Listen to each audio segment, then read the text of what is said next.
we go. Hello. Welcome. Nice to see you again. Nice to see you again. Oh my God, Hello, you're everyone. so beautiful. So, BETHAN, I was just introducing. We met several years ago at one of the Salone dinner with Martino, and Yes. after we did our first collaboration with handbags. Maybe we start from there, and after that we Sure. give more about your job and your work and your philosophy. Hello. Yes, so I have a couple of the bags here. I was hoping they'd be in shot, but I'm not very good at framing the small squares. So this is one of our collaboration that we did, which is the pocket bag. If I can ease it into somewhere in the picture. And then we also did the Easy Day collaboration. This was so successful. I remember when you design because it's an incredible piece of work. Now it's an interlay. Every element is a different color, and you did it in paper. Can you explain how you actually came up with this idea and what was the thinking process? Sure. So for me, I was really interested in working with your brand because you'd done these lovely collaborations before, like with Martino, and I was trying to find the right way for me to have a conversation with Valextra, but not to disrupt some of the identity too much of the brand, or find, you know, a good balance maybe between my more crazy and then the very beautiful, clean, graphical and very architectural almost shapes in the bags. So I really took this line, the black edging that's on most of the Valextra projects, and decided to kind of take it for a walk from this point to this point and see where I would go. So it's this kind of wiggling line that I kind of built the narrative on and made this system that pivots together in certain place points to make the different types of handles and clasps. And yeah, so the wiggles of toothpaste were born from this kind of this line to a wiggling line. But the color is also a very important point of your work. I read in some articles that you say that the color is your job. Can you just maybe explain us why and what does really this mean? Why color? In your work in general, also in my work in general. I think for me, like I would say, for example, when I met Hervé recently, when I did the project for FERRERO, and he's like the cellar master, the master of the nose. So he can describe a smell through all these nuances, and that's how he kind of discovers and understands the world. And for me, I think my sense of smell is probably terrible compared to what he could smell. But that is how I almost describe the world, is through colors. So for me, a color can be broken down into all these nuances of description, in the same way that someone who's a specialist with the nose can break a smell down into those kind of nuances, or someone who's a musician can hear the pitch and the subtleties that build up a note or a collection of notes, and the reference points that you kind of can get from all those little pinpoints together. So I've always found color as my access point into everything. So I suppose that's the best way to kind of explain how, for me, color is how I kind of build my world, really. Of course. So when can we go one step back? So how did you decide? How did you came in to be a designer, an artist? How did you define yourself? A designer, an artist, a little bit of both? How do you see yourself? I think now it's a bit of both. I trained in design and three-dimensional design and on objects. So my training and a lot of my kind of base points of understanding come from this world. So I'm definitely feel connected to this, but I'm also aware that I have a very mixed discipline practice. So in some ways, my work can be seen more in the artistic realm or in like various crossover creative points. But my training is from three-dimensional design, so that's kind of my core. But I mean, from when I was a small child, I wanted to make stuff, and I said I wanted to be an artist because I don't think I knew all the different kind of variants at that point. And then as I grew up as a teenager, then I think became more interested in the physicality of objects that you kind of use every day, but have like so many layers of engineering and also have these kind of cultural symbols because they become integrated into kind of larger overall systems. So yeah, that's kind of a wide, small explanation of what I do.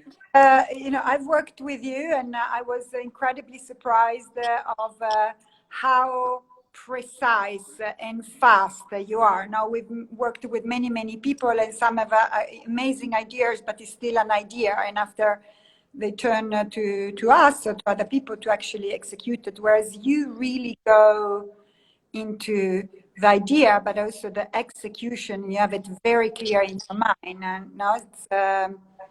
I think one of the ways that I design the most, or my kind of default way, is I start with a small element, like the line for your project, and then that builds on kind of the little building blocks or the notes that then come together to make the larger thing, be it an installation, be it an object.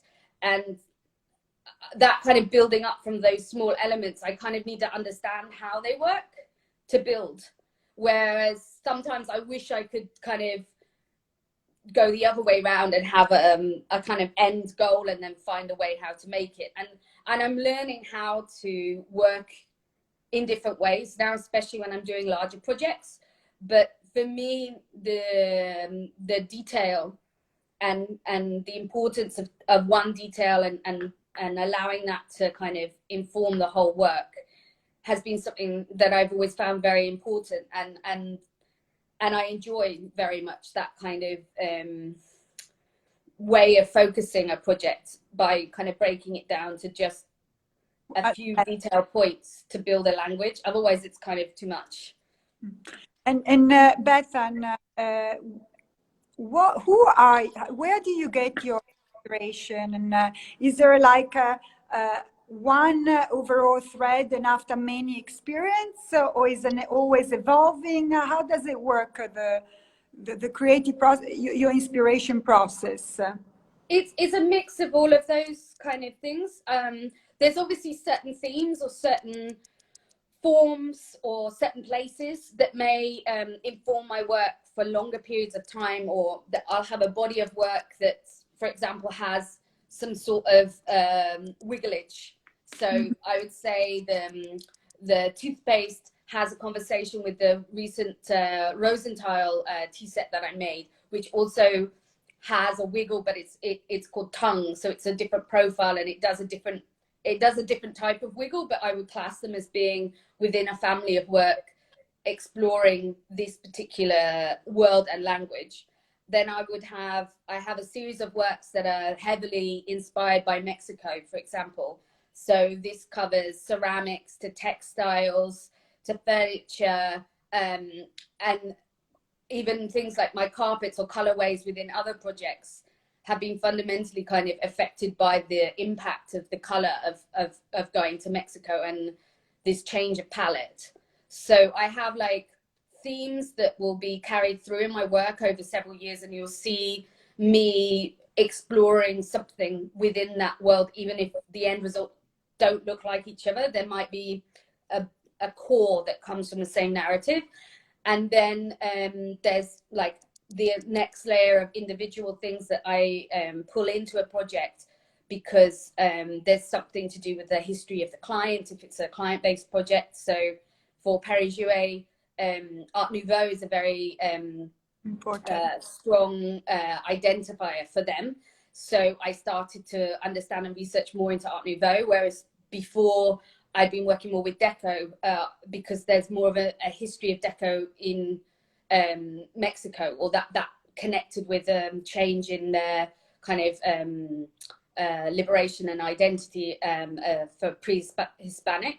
So I will kind of bring in these kind of other things to my main themes to kind of then build a world around those. And then, you know, I'll find a random object in a flea market or a charity shop or while I'm traveling, and then become really obsessed by it. And then that will lead into its own world of work. So it's kind of, I'm very physical and very visual. So I definitely kind of, I'm always hungry to kind of find different elements to start kind of bringing together and creating a language through this composition or composites of reference points. So Bethan, when you went to Mexico, now, for example, you went already knowing you wanted to discover the place and the architecture, and I saw also a lot of the pictures that you did, or you went because you felt that was a country that you wanted to learn more about? How does it start? Is it a study? And how long do you stay? How do you live? As a tourist, you go there and you try to live the place. Well, with Mexico, that was because I first got to go there because I won an award that took me there. And for me, it was so amazing because I think it was the only year where the Designer of the Future Awards, that's part of Design Miami Basel, was partnered with W Hotels, and they wanted to do this more residency-based awards. So each of us was sent off to a different country that had a new W hotel being built, or one that was being refurbed, with a specific brief of what happens when local is global and global is local. And that just was like the brief kind of fit perfectly a body of work that I've been starting to you know, play around with. And then Mexico was like a dream, you know, because it's not easy to be able to just travel everywhere all the time. You know, it's expensive. So especially at that time, that opportunity, and because there was a body around that was like, go and collect as many images as you can. You almost had the excuse to unashamedly absorb as much as possible. And so I think that allowed me to have such a strong reaction to Mexico and get so much that I continue to get from it now. So I've gone back many times since then, either because of a project or I've self-funded, and I have a friend, wonderful designer, Fabian Capello, who now moved to live there, and people that I know in Mexico that I try to work with or learn from. There's another wonderful designer called Fernando Lopez, who is actually I share a studio with him in London, and he's from Mexico City, and he was a young, very young designer at that point, and had been my assistant. So he was in Mexico by chance during the time I did this award. And so it was this kind of bumper pack of all these kind of stars aligning that allowed me to get so much from it. So but Bethan, this is also interesting because you were talking about you know, how much also you interface and they're important also your friends that are often from your world. How does that work? We've seen it in Centuries, and you know, these movements, and there's a lot of the designers of London, you all know each other. So yeah, how much you inspire each other, or you talk about things, or instead everyone has its own kind of world? How do you get the connection? I'm always being curious about. Of course, I think coming to London and going to the RCA, that gave me an introduction to Martino, for example, because he was my tutor there.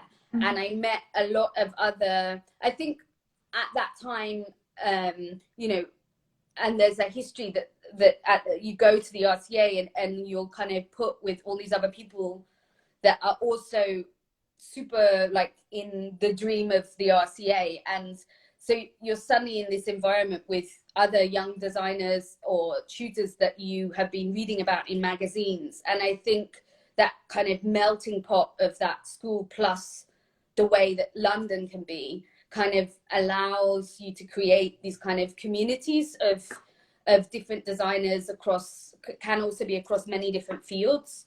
And you know, especially when you have a practice that's your own, you know, it can get a bit lonely if you don't have other designer friends or other creative friends that you can kind of feel comfortable and confident to ask an opinion of and check in with each other. And so for me, this community is something that I'm very, very thankful to be part of in London, and I treasure it and nurture it, and I definitely wouldn't be able to do some of the things or make some of the things I make without, you know, getting the advice from Martino or talking to Matt Lam, or you know.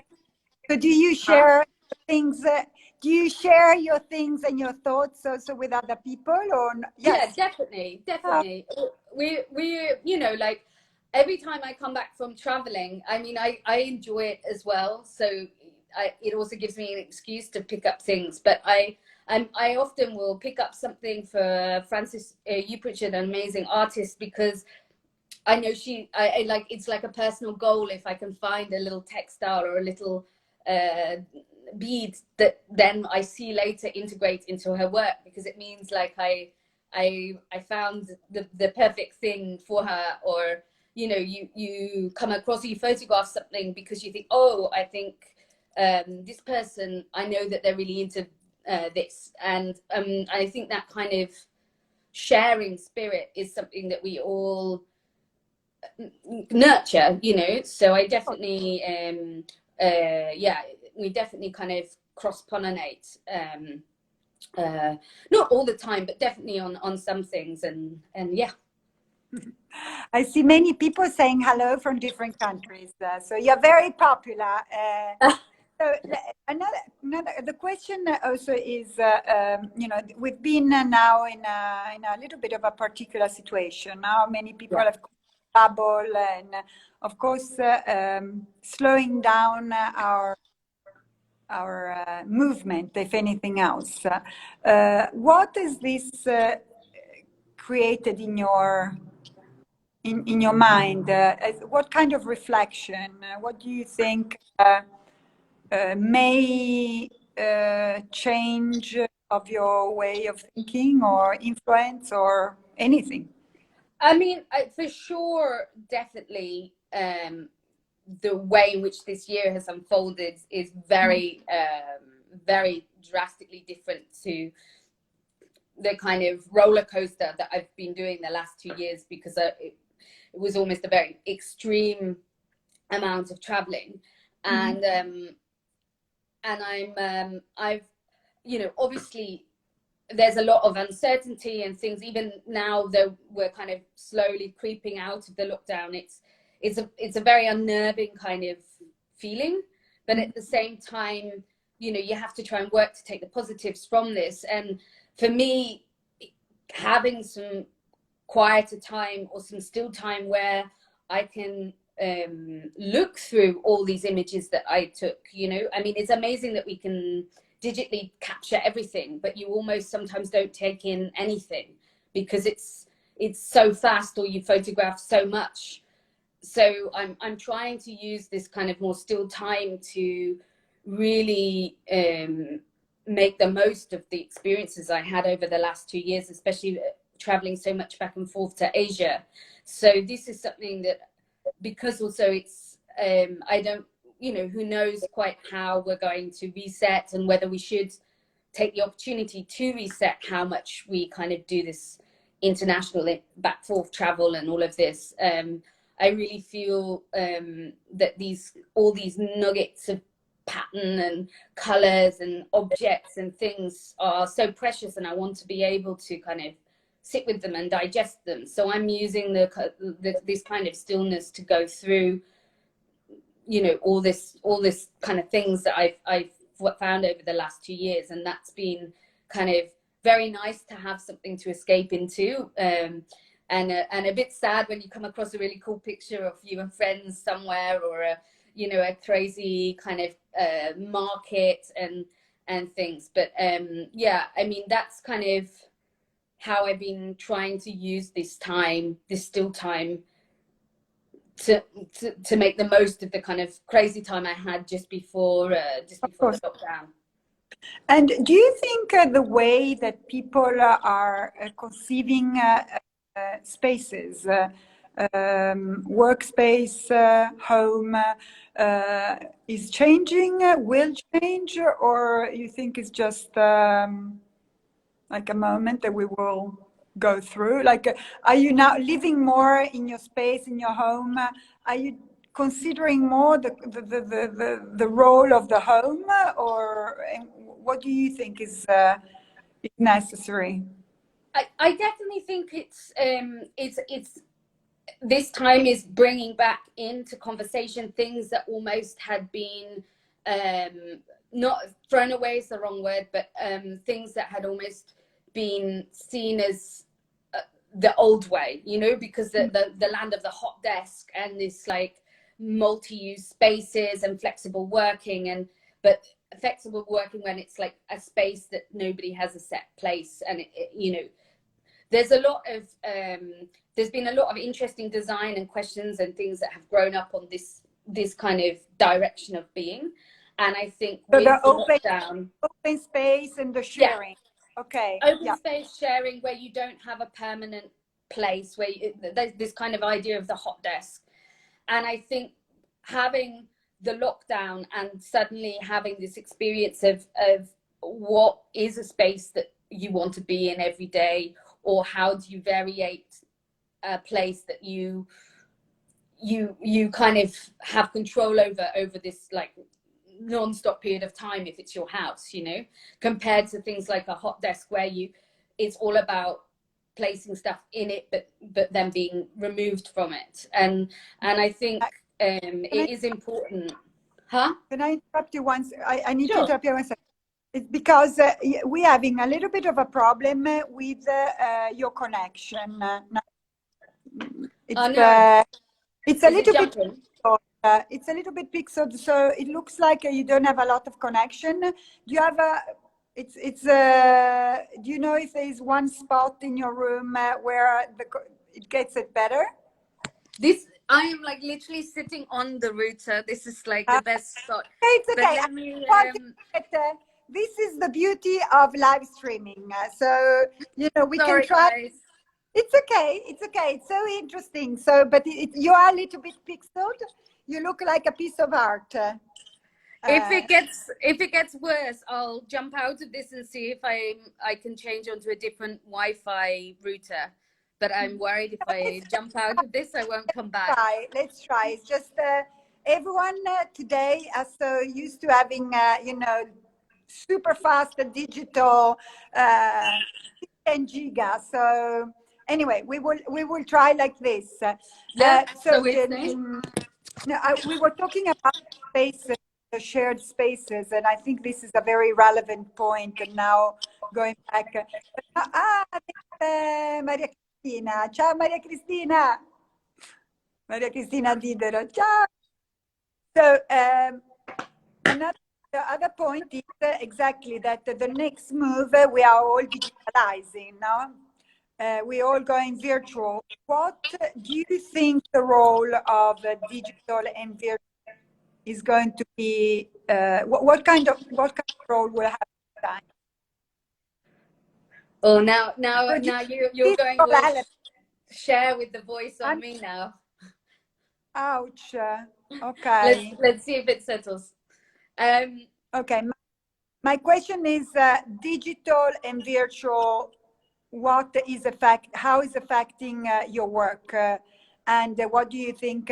How this is going to change design?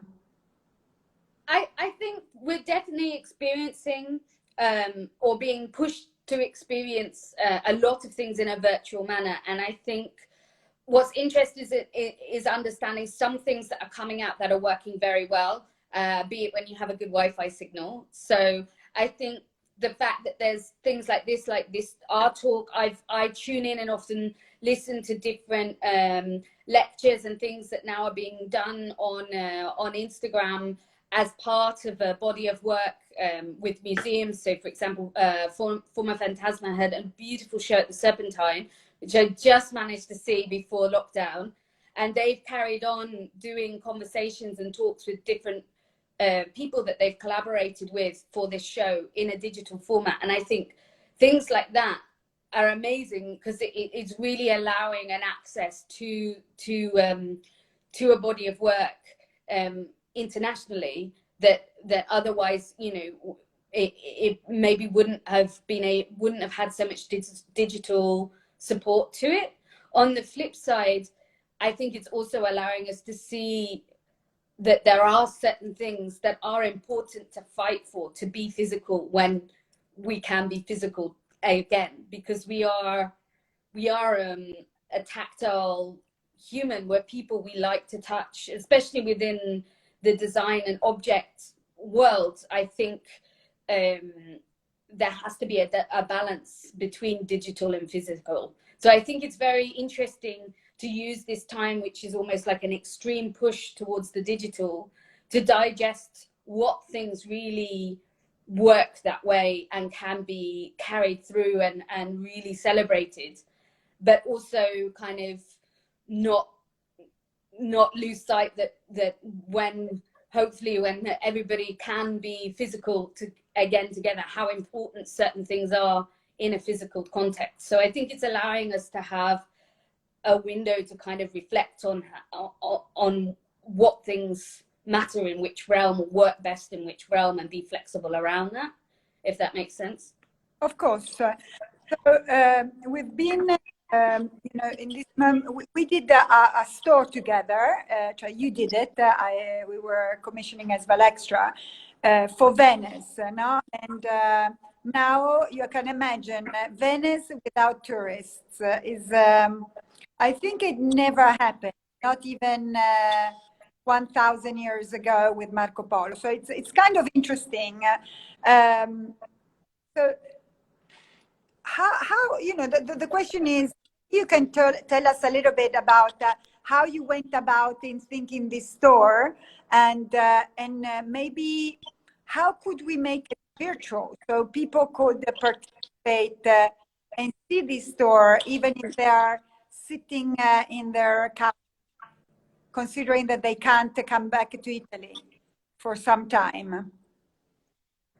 Oh, that's an interesting one to try and think how to bring out some of the experiences of that physical space in a digital manner. I mean, I think for me, or there's something within the design or the elements that I designed with you for the door, which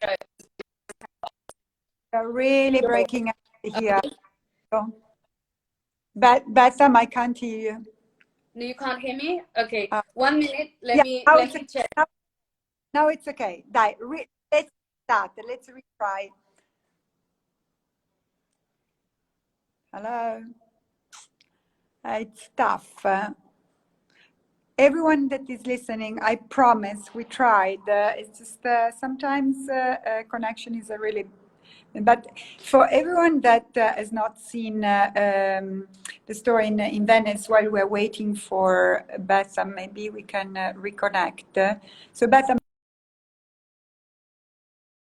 try to reconnect you. Maybe that's a good idea. No, but Bassam is going to come back, girls. And guys, just a little kind of break to see if we manage to recover the connection. But we were talking about Venice, and what was incredible about Bassam is she really went and looked for a Venetian producer that could work on the glass to do the door. And and really design it in all the specifics, and also the mirror inside. And I think this is the beautiful thing about collaborating with people like BETHAN. And it's just when you go in a store of Valextra, it's not about only the product, it's really the experience. And looking about all these details are being thought through in a very detailed way, and with proudness. And a lot of the time is a collaboration also with the local artisan. So Betham, I hope to see again your appearance. People are obviously leaving us because of this. And so yes, this is a very important point of the work that we do. It's trying to somehow represent the designer that we're working with, and representing also the brand, so Valextra in our case, but also the place where the store needs to be open in a way that is more of a house than not a shop, and makes people really interested in going in. I have to say that I'm not sure if let's try again. Here we go. I think we may manage to get Laura again in.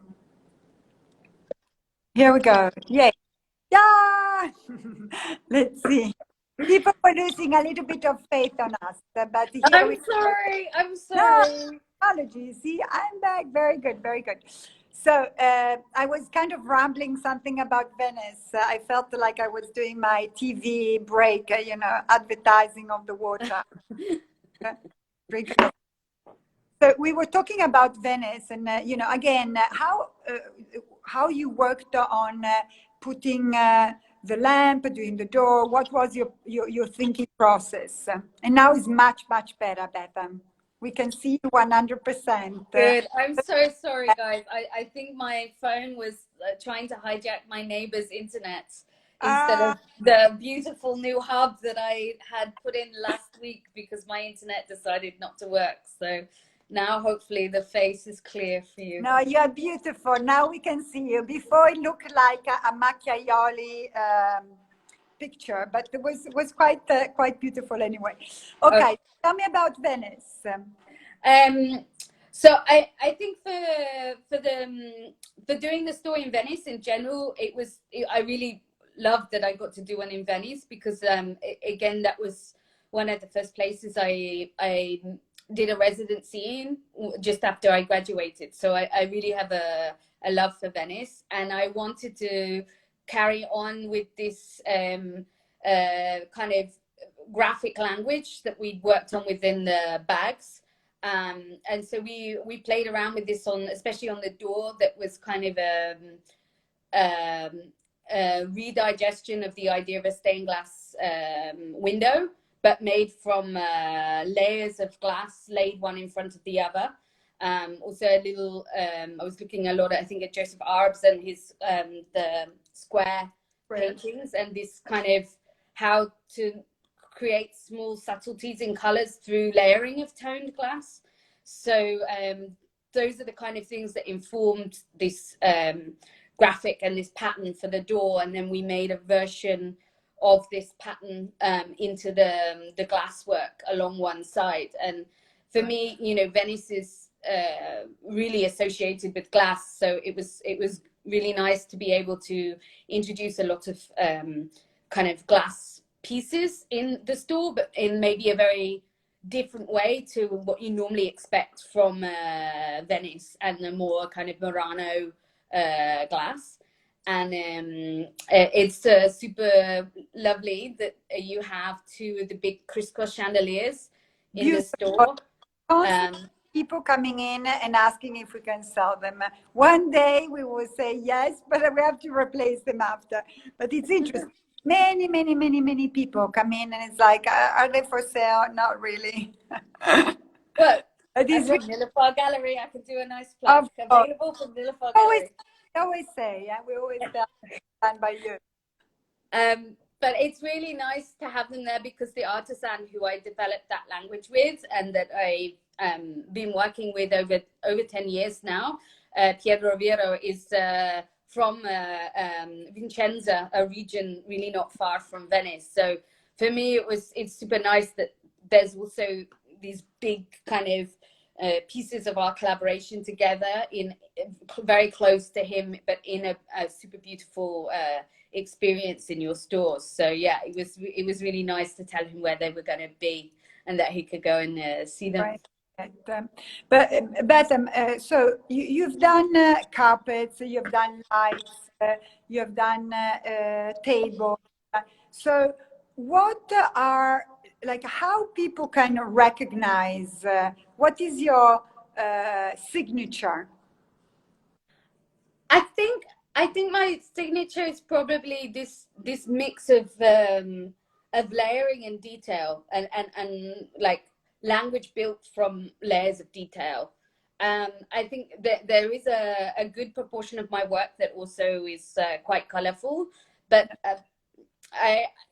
sometimes it's not as colorful as people expect, because I like to dress up in color and personally enjoy a lot of color, but not all of my work necessarily has huge amounts of color on. But I think there is this ongoing layering language that's through most of my work. But yeah, there's a more of a likelihood of some pattern going on. I'll ask you a question that may annoy or may not, but there's a lot of men in the world of design. Mm-hmm. And many times they told me, how come that you always work with men? And I say, you know what, I promise that I'm actually not working with men because I'm choosing, I'm just not finding women.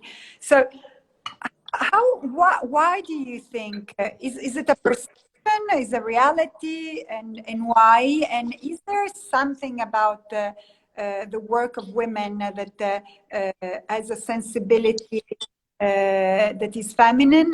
We had a talk also with Patricia Crolla a couple of weeks ago. I find in both yours and her work there is I don't know, a women touch. I recognize the women touch, which is not the positive or negative. It's just a soft, beautiful element. What do you think about this? And we spoke Betty, also Betty, but Betty is a little bit more rigid. Is a little bit more general. I mean, I think for sure, if in longer history, and there is a narrative over why women's voices, women's work, women's language isn't as isn't as around as men's.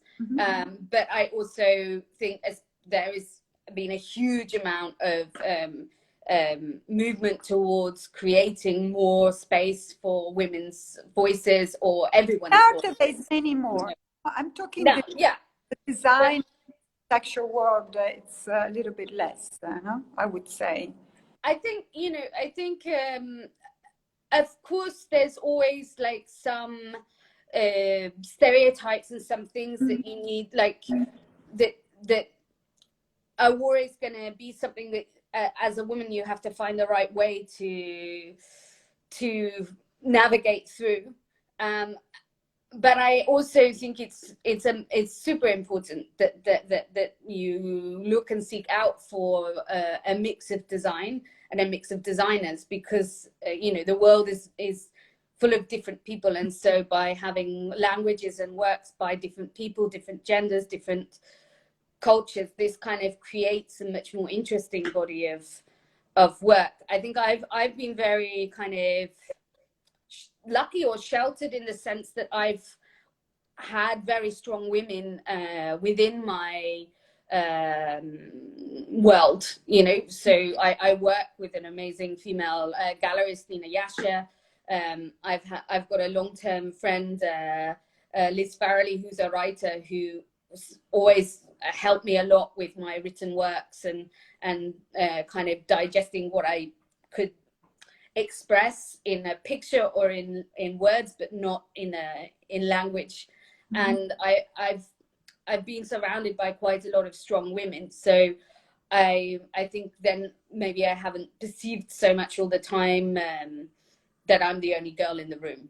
But, you know, sometimes that can also be something that you take the power of, you know, and be positive. They remember you. It's impossible not to remember. Especially when you're a woman and dressed as a clown, you know, that's a bit of a double whammy to get the memory palace kind of position in a cupboard, being very scary. It's impossible not to see you. Every time someone sees you around, they send me pictures because, oh, that was bad. You can't go in incognito. No, it's not part of it's not possible. That's true. No, it's very hard to do a breakup if you're dressed as a clown and the boyfriend you're breaking up with is also someone who dresses as a clown. This was this as an experience was one of my most weird non-performance art movements in my life, but you kind of get used to people paying attention when you dress up. But yeah, that's another kettle of fish that's not really necessarily connected to me being a woman. Do you feel there is a women element or not really? It's just personality and is not linked with gender? No, I think everything about someone's identity and gender and is something that you also connect with as part of what builds your identity. I think is a building block that builds up how you as an individual person view and see the world. And so to then not think that has an impact on what you do or can be something that informs what you do, I don't think that's correct. But I also think that you can be, you know, a woman and be very, very good at designing something for a man or whatever. Not talking. It's just the I don't know. I find there's something that is I usually can perceive when it's been done by a woman or by a man, and I see something. I don't know, something a little bit not something even a little bit romantic. If it is in what I see in your work. I do want. Yeah, sorry.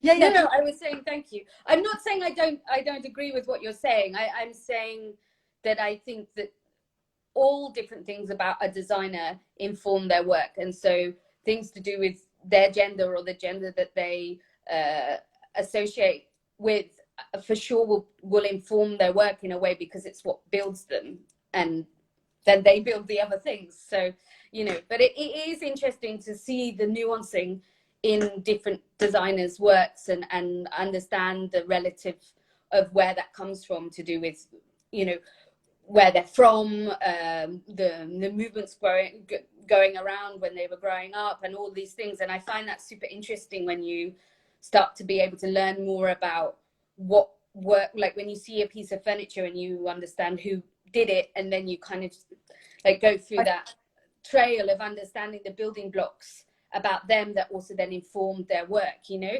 So yeah, I don't know if that's...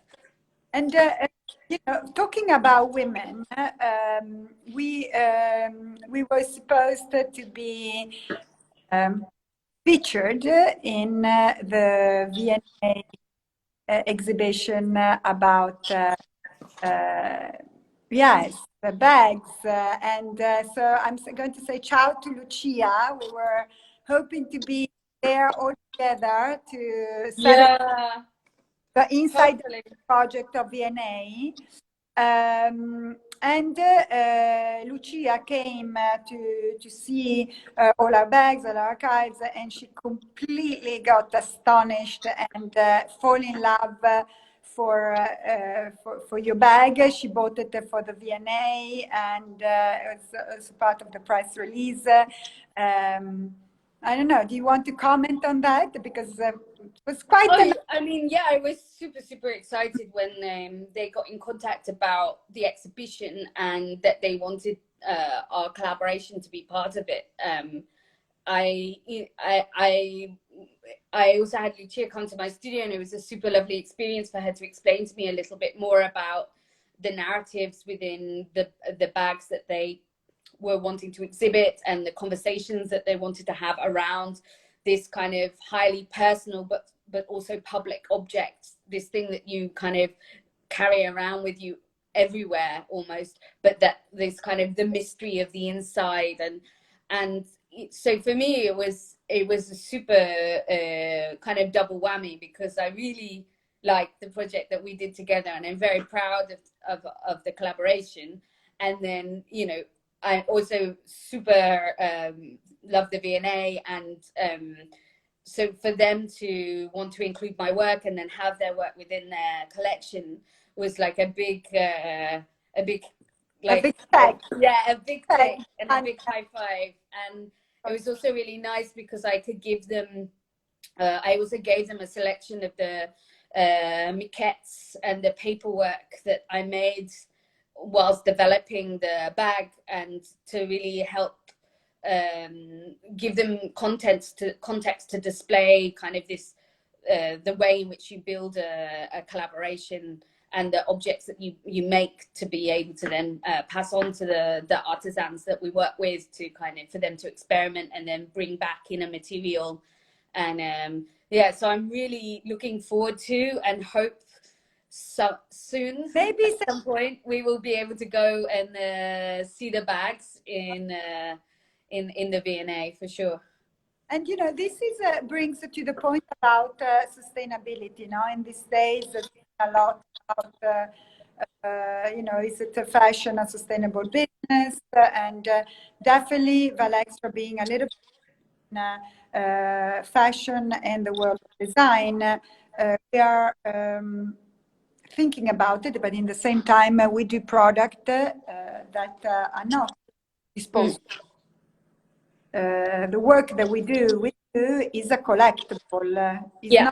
Not, and it's very difficult in the world of fashion to explain that something special is a collectible, whereas this is quite common in the world of design. And now you get a request to do bespoke pieces, and is one of a kind, and they are meant to stay forever. No, so why did you think of this? This difficulty also of fashion to instead move a little bit more into timeless people? It's just consumption, or it's it's a very tricky conversation, or it's a difficult subject, because in a way there's lots of crossovers between design and fashion.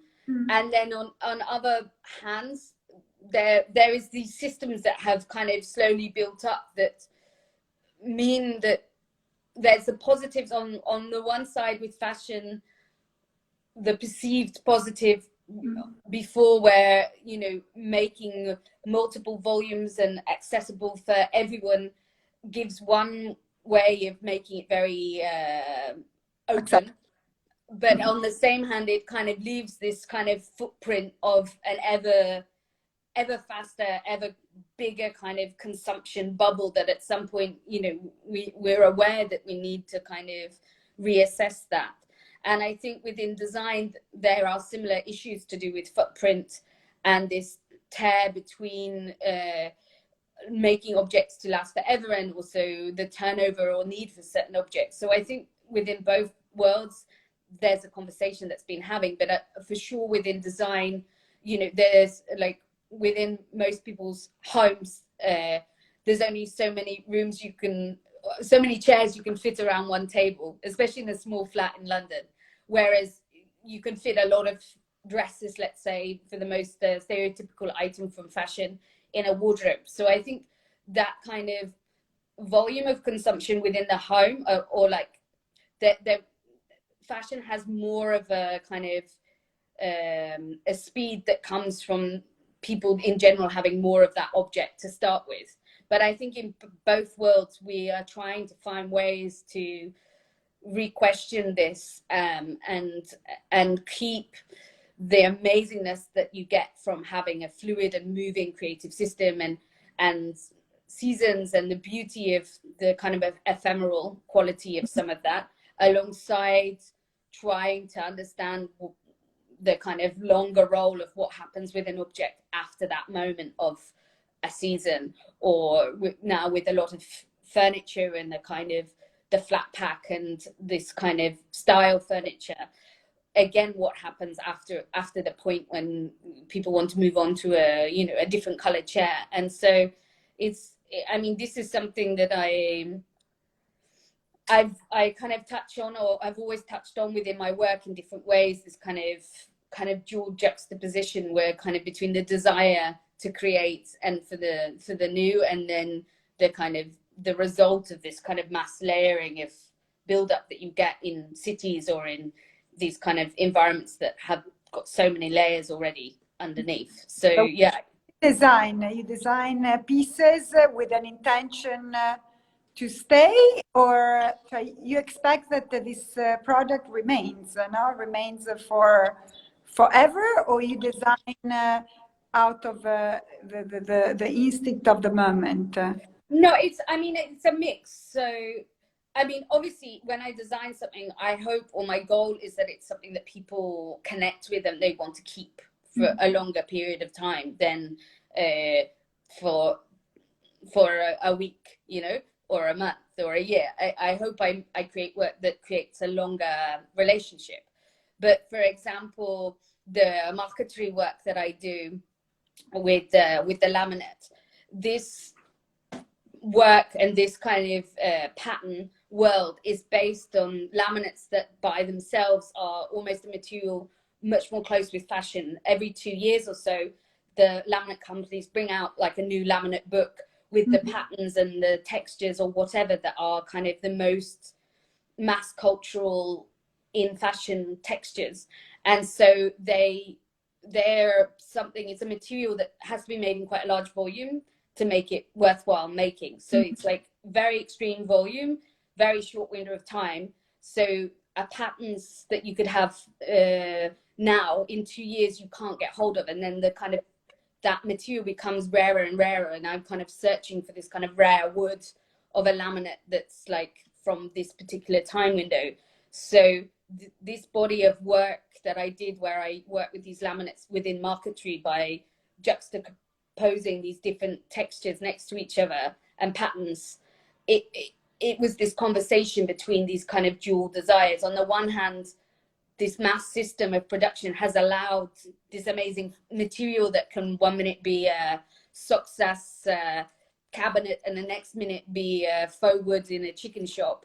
But at the same time, there's a consequence to being able to produce at that volume.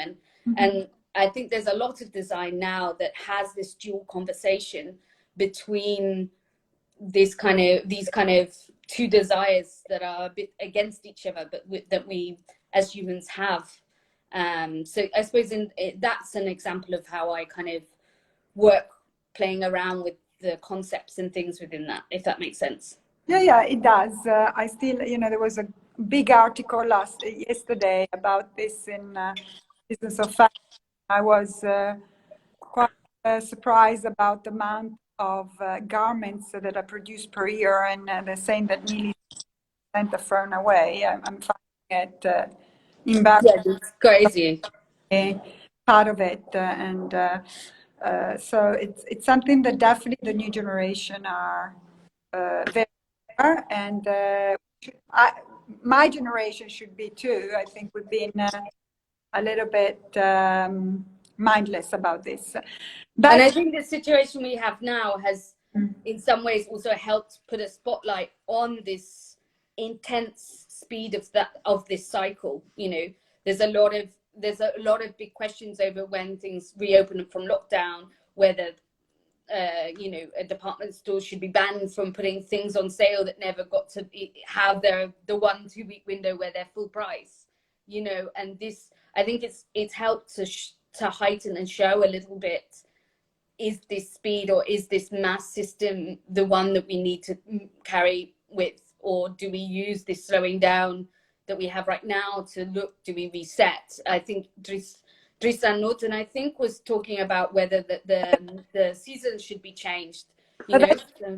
Science people are saying this is expected depends how much time you use it and how long you keep it. Mm. It for a week, and after throwing away, even a cheap ticket is going to be, or at least this is not really the philosophy I think I can sustain along the time. Betham, we are already at the finish. I'm a little bit sad because I had so many things that I wanted to ask you, and now I can see you perfectly. For me, you are a piece of art. Oh, thanks. Yourself, it's fantastic to talk to you. I'm always, you have a way of so clear and to the point. So I really want to thank you. And Let me the have another look at the bag. Which one? Sorry, I feel bad that I'm a very slow reader. So trying to read the text and listen to you, I'm not good at. So very good. So are you wearing these bags? Sometimes yeah, round or you, I need another color one, please. you know, No, I love my bags. Zoom. We put a couple on the web. I think we have 5 left. It's quite incredible. It's really, really beautiful. You can see it at the V&A. Is whoever has this kind of bags, they're worth a double what they were worth, what you bought them for. But Betham, on Friday, oops, Sorry. on Friday we're going to do our last extra bright because Yeah. it has come out from lockdown first phase. Okay. Many other countries are still not there. We have to all be very conscious. And for Friday, we have a special guest that is Luca Guadagnino, the director. So not someone that people would think, what is Guadagnino about for Valextra design? He is a great designer also. He has done some beautiful houses. And we love his aesthetic and his movies. And we will come up with another story. And especially, I hope it will be very soon. Thank you so much. Magic. Thank you so much. Thank you, everyone. Thank you. Bye-bye. Bye-bye.